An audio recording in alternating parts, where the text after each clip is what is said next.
আসসালামু আলাইকুম। সবাই কেমন আছেন? দেখতেই তো পাচ্ছেন মেলাতে এসেছি। তো আমি যে হুজুরের কাছে পড়ি, সেই হুজুর যে মসজিদে নামাজ পড়ায়, সেই মসজিদের পক্ষ থেকে শবে মেরাজ উপলক্ষে ওয়াজ মাহফিল করেছে। ওয়াজ মাহফিল মানে অনেক লোকজন আর অনেক মেলা বসে।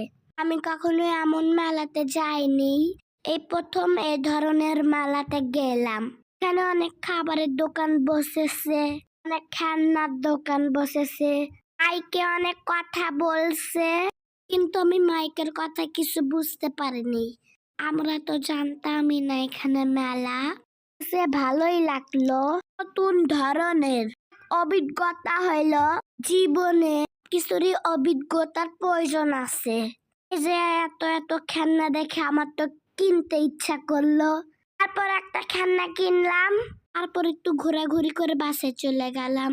সবাই ভালো থাকবেন, সুস্থ থাকবেন। আল্লাহ হাফেজ।